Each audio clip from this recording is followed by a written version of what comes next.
Hello, I'm Orkhan Amashov. Welcome to Headlines. Back in February 2022, US and UK intelligence officials were said to have intimated that Ukrainian capital, Kyiv, could fall into Russian hands in the space of 3 days. During the spring of 2024, many military experts, including General Sir Richard Barron, the former commander of the UK's Joint Forces Command, warned that Ukraine could face defeat by Russia very soon indeed.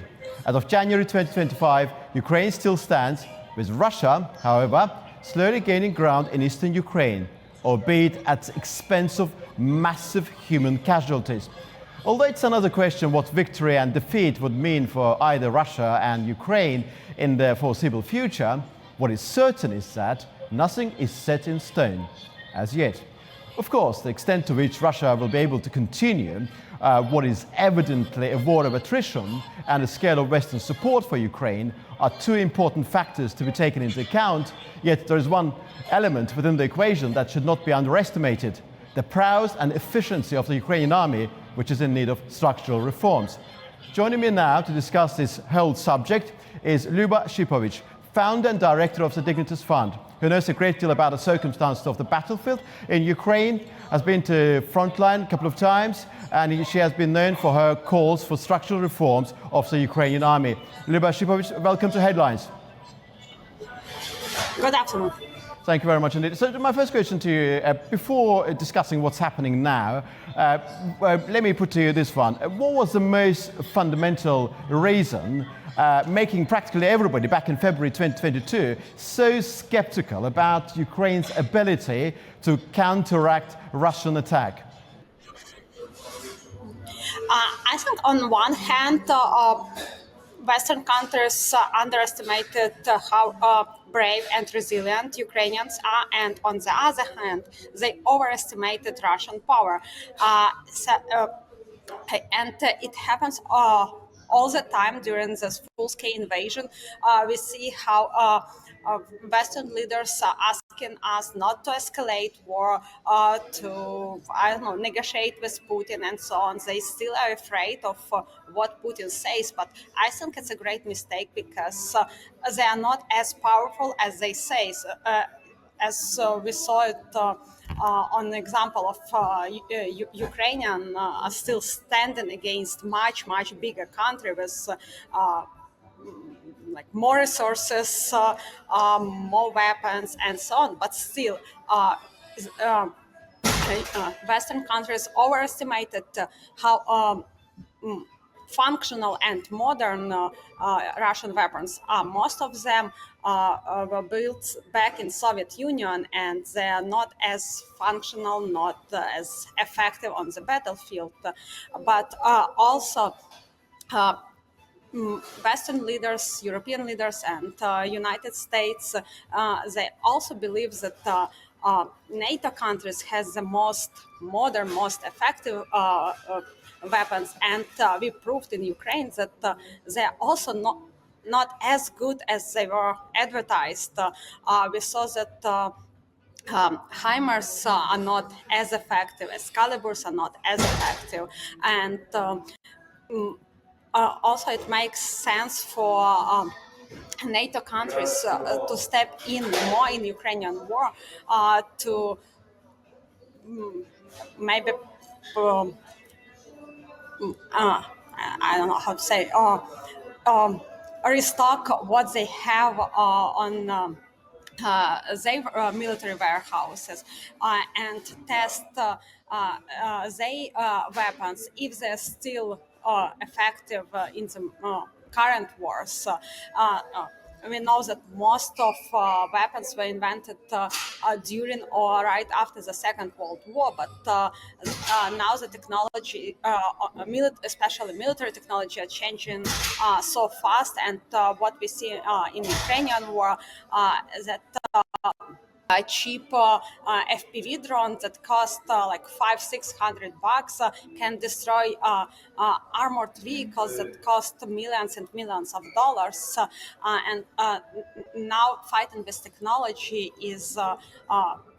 was a game changer for the war, and I think countries that are smart and actually paying attention to their national security, they would reorient their national security, their military to new technological devices that were proved that they can work in, especially in Ukraine and Russia, whereas now it's the biggest battlefield in Europe, and it's not like all previous war when Western countries, like especially United States, were fighting against undeveloped nations. It's completely different when you fight with countries like Russia, China, or Iran that has which have really good technologically developed weapons and robotic systems, drones, electronic warfare, and so on. Thank you, Liba. It has been said that there are 4 scenarios how the situation in Ukraine could evolve. I think there was a report published by Chatham House and many other think tanks about those 4 scenarios. The first probability is that there's going to be a long war of attrition, testing each side's limits. So it will not end now, it will go for some considerable time. The second possibility is that there will be a frozen conflict, so there will be some kind of ceasefire armistice deal between Ukraine and Russia, but the war will not end in a real sense. There will be frozen conflict with both sides having an opportunity to recover properly. And the third possibility is that it will be a definitive victory for Russia, or fourth possibility, definitive victory for Ukraine. I presume for 2025, the last 2 options, third and fourth one, could be deemed as sort of unrealistic. But when it comes to the interests of the Ukrainian army, its ability to improve itself, would you say that ceasefire, an ability to sort of recover, rebuild under sort of peaceful circumstances, and under the circumstances which will not be the circumstances of active war, will be more beneficial for the interests of the Ukrainian army? Or you would say alternatively, the continuation of war would provide Ukrainian army with an opportunity to evolve correspondingly? So it's not easy to have active battlefield, active war during 3+ years. So I believe that any kind of ceasefire is very possible this year, because both sides are very exhausted with this war. You know, it's not secret anymore that Ukraine experienced lack of people on the front line, and mostly it happens because when there were enough volunteers to join the army, we didn't have enough weapons provided by United States and European countries. So we had to pay the biggest price. We paid with lives of our people, and now it's clear that there's lack of people willing to join the army. Like Ukrainian government is working on adding motivation, increasing cost of contracts, also trying to attract younger people to the army. But still, people are tired to fight for. Some people fight for 11 years. Others joined army 3 years ago. But still, it's physically difficult for human beings to fight so long. And I think Russia, on the other hand, is also exhausted. The economy is falling down, and especially with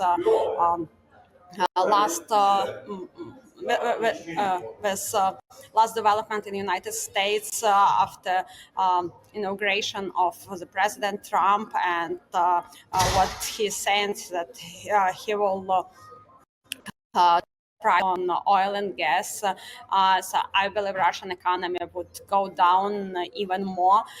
So I believe they would be willing to accept ceasefire. So Putin is like very unpredictable and like we actually cannot plan what he would do, but I think ceasefire would help Ukraine a lot, but only in the case if everyone is, well, like all Western countries would understand that it's not the end of the war, it's just pause, because Russia would never stop if they're not forced to stop. And if Russia would exist as this huge empire and not uh, split it into smaller countries, into national countries, then it always be a threat to entire Europe and especially Ukraine, as Russians just don't want us to exist. They don't want Ukraine to exist as a sovereign, independent country. They are targeting Ukrainians in Ukraine and also in other countries by having Russian studies in almost every Western university and teaching European and American kids that Ukraine shouldn't exist, that it's only great Russian culture and everything about Russia. Ceasefire would be good for Ukraine, but only if we would continue to improve our army, to build even more powerful technological army with the help of NATO countries, and I believe that everyone would benefit if Ukraine joins NATO. Because currently Ukrainian army is the only army in the world that knows how to deal with Russians and how to deal with big technologically developed army. Thank you, Luba. And actually, I think a few days ago, I interviewed Mr. Victor Rudd. He joined me from New York. He's a famous lawyer based in New York City. He also mentioned the self-same about Russian studies based in the United States and different Western countries, creating an impression that Ukraine sort of bound to be part of greater Russia. He talked about the self-same moment, about those scholars who changed the Western perception back to decades or early 20th century. So from your answer, what I've understood is that Russia is sort of more resourceful. They can continue this war, but ceasefire would benefit Ukraine now, and under the circumstances, Ukraine would be able to sort of rebuild its army. And ceasefire, of course, is not a peace treaty. So that conflict is still there. And that's the reason we call it frozen conflict. So back to the original discussion. What is the true proportion of the lack of sufficient Western support for Ukraine when it comes to the current situation? Would you say that, bearing in mind all the problems of the Ukrainian army, blaming everything on the Western support or on the lack of Western support is somewhat sort of misleading? And how would you explain, for instance, what happened to the 155th Anne of Kiev Brigade trained by France? Because we heard the reports about the desertion and some other issues related to mismanagement. Yes, since the full-scale invasion, like myself as a civilian activist and also all other activists and Ukrainian government, I invited Western instructors to come to Ukraine to train our military, support us with creating new brigade, training people, and France was the first country who accepted this offer. However, they decided to train people in France. I believe it was not like the best solution, best option, because training in other countries, in countries that don't have experience with Ukrainian war, it's somewhat different from what Ukrainian soldiers need right now, because they need to get experience from how to participate in the current war. So working together on the Ukrainian land, inside Ukraine, European military instructors with Ukrainian instructors would can create like really good team and really benefit Ukrainian soldiers. So what happened to this 155th Brigade? It's just my opinion. I think that soldiers who were trained in France were not very well prepared to the current war, and when they arrived to the front lines, they didn't have any military any experience on the current battlefield, and they were not ready to participate in the like active fighting. So what is happening right now? They are joining other brigades on the same location and trying to get their experience. But time was already lost, and a lot of people are getting wounded and killed because they didn't get good training by experienced people. It like I won't say it's like complete failure. I think we should continue partnering with our Western allies and invite them to come to Ukrainian military bases and train hand on hand with Ukrainian instructors who have already battlefield experience, and at NATO structure and NATO experience operating the army and like NATO management. And then I think it would be much more successful. Thank you. Also, as a military expert, as an activist, although civilian activist, how do you evaluate the leadership of President Zelensky as commander-in-chief? Zelensky was once absolutely resolute that Ukraine would not surrender an inch of territory to Russia. I think that still remains the official position of Ukraine. But do you think, I mean, this is a sort of a, I know this is a really tough question, but could Ukraine be realistically expected to cede territory temporarily to Russia for the sake of NATO membership? Because I heard some Western experts saying that well, ultimately Russia will not achieve its objective because Ukraine will be able to maintain its independence, but also it will be very difficult for Ukraine to recover its full territorial integrity. So they're talking about some sort of a Ukraine with some territorial losses. What is the feeling in Kiev about NATO membership within restricted territorial scope for the time being? I think everyone realized that it's not possible to get back territories in military way. Like people in Ukraine and especially our government is considering posing war on on the current front line and then get back territories in diplomatic way. And speaking about NATO membership and like partial NATO membership for Ukraine, I think it could be an option, but if NATO membership is guaranteed, not just promised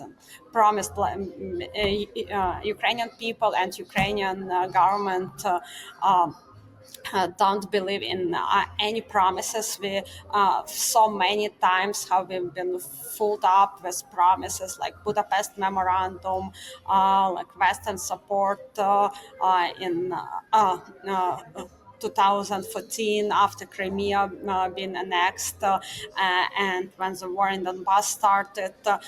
So we don't believe in promises anymore. We believe in guarantees, like actual legal documents that Ukraine would get NATO membership and then in future we could get our territories in a diplomatic way when Russia as this imperialistic country, and I believe that in future free nations of Russia and people who live in Russia and a lot of like different nations. They would get the independence, and there will be multiple countries with democracy established in them, and then we could also get back our territories like Donetsk, Luhansk, and of course Crimea. And also, assuming there is a ceasefire deal secured at some point, with martial law being lifted as a natural consequence of it, will Ukraine, do you think, be able to maintain sufficient unity and resolve to empower its institutions and economy? Because active wartime circumstances may help bring about unity and consolidation in the face of adversity. So it's extreme circumstances require extreme action sort of philosophy. Yet relative peace will probably require sort of normal political process being resumed with parliamentary and presidential elections. And my question is that there will be some sort of new political debate and competition within the country. Do you think Ukraine is ready for that? And do you expect some frictions within the Ukrainian political landscape under those circumstances? Thank you for this question. It's not an easy one to answer. As we see through history, that post-war time, post-war period is one of the most challenging in every country's history. I want to believe Ukraine will be exclusion, but I think there will be some difficulties, and there will be like political games, political challenges with elections that would need to be happen after the martial law released. But I want to believe that democratic values would prevail, and Ukrainians would elect a new democratic parliament, new president, and now we know the price of national security.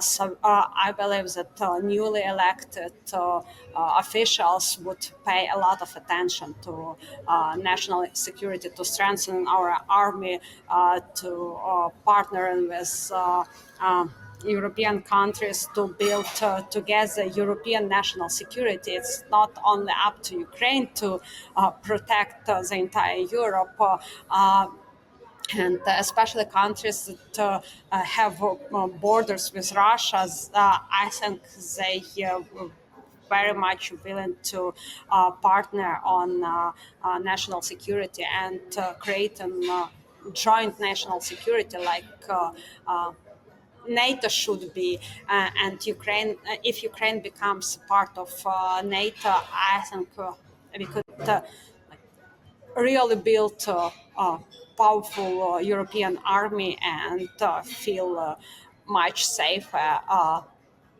on the border with countries like Russia and Belarus. Lyuba Shipovich, I'm grateful to you for your time. Thank you. Thank you. This was Lyuba Shipovich of Dignitas Fund, with whom we discussed the circumstances on the battlefield in Ukraine and some other related matters. See you very soon.